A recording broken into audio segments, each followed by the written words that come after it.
Biz kundalik turmushimizda har xil taratqulardan, shundaqla ma'lum kishilarningki og'zidagi gap so'zlardan psixologiya ilmini qandaqdir bir sirliq ilm sifatida tushunib olamiz. Amaliyotda shundaq diqqatimizni ag'dirib qo'yadigan bo'lsak, psixologiya bizning turmushimizning har qaysi qatlamlariga singib ketgan, turmushimiz bilan chambarchas bog'langan bir ilm. Biz oldingi mazmunda deb o'tgandek, har qanday bir fan, har qanday bir ilm turmushdan keladi. Ham psixologiya ham shuning ichida.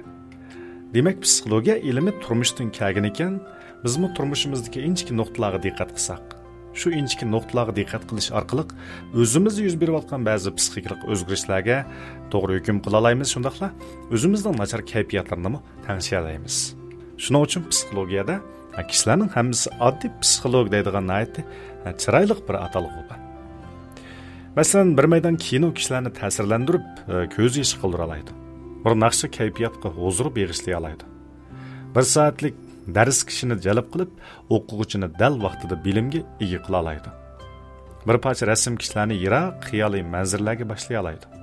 Mushlarning hammasi psixologiya bilimlarining jug'lanmasidan iborat. Bularni ijod qiluvchilarning hammasi oddiy psixologlardan iborat.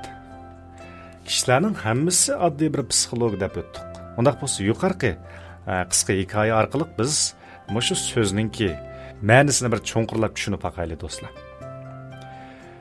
Qizdan ayolgacha. Demokrat qadimgi yunonlik faylasuf bo'lib, materializmning asoschisi.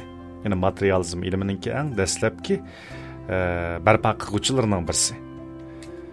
Bu demokrat degan faylasuf bir ishlarni intayin atrofli ko'z tutadigan odam bo'lib, hamisha kishilar diqqat qilmagan nuqtalarni ko'z tutib chiqa oladi.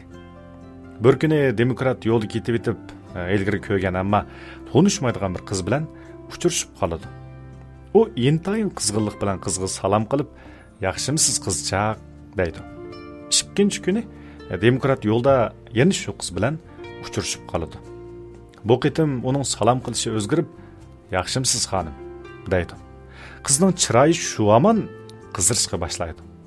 Bir so'z bilan hammani oshkorlab o'tgan demokrat darhol kayniga o'rilib ketib qoladi. Aslida demokrat qizchaqning chiroyi, kiyinishi, mang'andagi qadam elishi holati, ko'zining harakati qatorliq jihatlardan qarab, uning oldingi kechida boshqalarning ayoliga aylanganligini hukm qilib, qasddan uni xonim deb atagan edi. Demokratning hukmi har bir odamning chiroy ifodasi va so'z harakatining intayin mo'l bo'ladiganligini, hamda hammasining ichki hissiyotini ifodalab beradiganligini tushuntirib bergan. Boshqalar sizga qaragan vaqtda, ba'zi vaqt sizning ichki hissiyotingizni faraz qila olishi mumkin. Siz boshqalarga qaraganda ba'zi chog'larda uning barliq o'y xiyolini his qila olishingiz mumkin. Xo'sh, undaq bo'lsa, danliq faylasuf demokrat bir qizchaqningki chiroyiga qarab, mingish turqiga qarabla qizchaqdan ayolga o'zgarganligini biladigan. Biz turmushimizda cho'nglardan anglab qolamiz. Masalan biz cho'nglardan anglab qolamiz. Palani shundaq bir gaplarni dividi, bu gapining yolg'onligini men chiroyi qarabla bilib oldim deb qo'yishdi ba'zi cho'nglarimiz.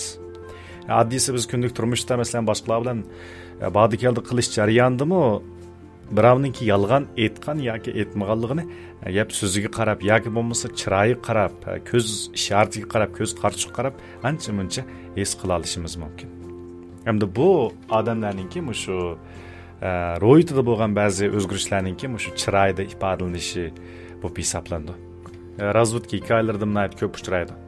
Odatda shu razvodka soqchilari ma'lum jinoyatchini so'roq qilgan vaqtning o'zida javobgarningki gap so'zininki rost yoki yolg'onligini birdamning ichida bilib oladi. Nima ish qiladigan vaqtning o'zida masalan shu jinoyatchiningki chiroyidagi har xil o'zgarishlar, ko'z harakati, anandagi badan tili qatorliqlar qarabla shu jinoyatchiningki yolg'on yoki rost so'zlayotganligini bila oladi. Undaq bo'lsa chiroy ifodasi deb qoldik. Chiroy ifodasi degan zot nimadir? Qadimgi zamonda qullar baglarning chiroyiga shundaq bir qarabla bugun nima qilmoqchi ekanligini, qanday kiyim kiydiganligini, nima yemoqchi ekanligini bila oladi. Xizmatchi xodimlar rahbarning chiroyiga qarabla qaysi gaplarni deyish kerakligini, qaysi gaplarni demaslik kerakligini, deyishga tegishli bo'lgan ishlarni qanday vaqtda deysa eng muvofiq bo'ladiganligini bila oladi. Hatto kichik bolami bir ishni xato qilib qo'ygan vaqtida ota-onasining chiroyiga qarab, o'zininki jazoga uchraydigan yoki uchramaydiganligini bilalaydi. Xo'sh, undaq bo'lsa, kishilarning chiroyidagi ifodani boshqalar zodi qanday qilib bilalaydi? Har qanday odamning chiroy shakli boshqalar bilan o'xshamaydi. Ma'lum ro'shan farqlar bo'lgan bo'ladi.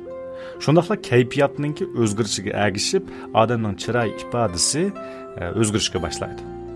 Konkret qilib aytganda, kayfiyat asıl bo'lganda cho'ng miyadan chiqqan uchur yuz muskullarini kontrol qiladigan nervlarga yetkazadi.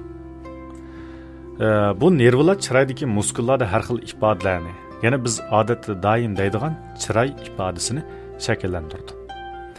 Bir odamning chiroyi yaxshi bo'lib qopti degan chaqda u odatda ikki xil ma'noni bildiradi. Buning birisi odamning mangzlari qizirib qaramoqqa salomat ko'ringanligini ifodalaydi. Ya'ni masalan, cho'nglar ko'p ishlatadi-ku. Va chiroyingiz yaxshi bo'lib qopti. Chiroying yaxshi bo'lib qopti balam. Chiroying sal o'sal turdi. Tamoqqa diqqat qil. O'zini o'daraq kutgin. Biroq sho'rp ichib ol. Haftada bir qatim. Deganda gaplarni deb qo'ydi. Buning yana bir ma'nosi bo'lsa, odamningki kayfiyatining yaxshi, chiroy ifodasi tinish va xushal ekanligini bildirdi. Odamning chiroy ifodasi nihoyat ko'p bo'ldi ekan. Shunlashqa o'xshash bo'lmagan chiroy ifodalari ko'rilib turdi. Har bir chiroy ifodasi kishilarning ishki kayfiyatining inkosi. Shundaqla kishilarning chiroy ifodasini tonishi va hukm qilish iqtidorimi tug'ma bo'ladi. Ya'ni yengili tug'ilgan bo'voq onasining kulimsirasiga ergishib kulimsiraydi. Anasining yig'lishiga ergishib yig'laydi. Shunlashqa kishilar tug'ilgandan boshlab psixologiyaning eshigini ochib bo'lgan bo'ladi. Asta-asta psixologiya turmushninki har qaysi taraflarga singishib ketadi. Har bir odam o'zininki psixologiga aylandi. Xo'sh do'stlar, mana yuqorqi mazmunlardan bilishga bo'ladiki, amaliyotda hammamiz turmushda oddiy bir psixolog bo'la olamiz. Psixologiya qandaqdir bir sirliq, tushangili bo'lmaydigan ilm emas. Yuqorqi mazmunlardan bilinib turibdiki, psixologiya ilmi insonning tug'umidan o'limgacha bo'lgan shu jarayonda hamroh bo'ladigan bir fanka. Hamda ba'zi vaqtlarda bizningki kayfiyatimiz til bilan tasvirliksiz darajada nacharlashib ketadi. Ya'ni to'satli asli kelib qoldi. Shunda xo'shib ketamiz. Hamda mushta vaqt o'ylab qolamizda, meningki psixikamda masala ko'rilgan o'xshaydi. Men cho'qim bir psixik doktorga ko'rinmasam bo'lmag'dak.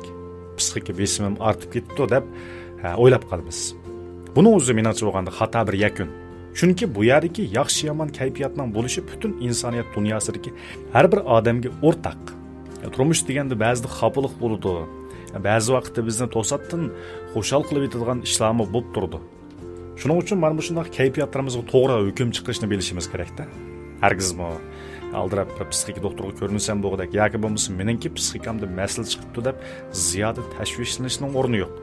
Bugungi mazmundimni aytdi yaxshi amaliy misollar bilan so'zlab o'tdik. Turmushda hamma odam o'zininki bir psixologiga aylana oladi.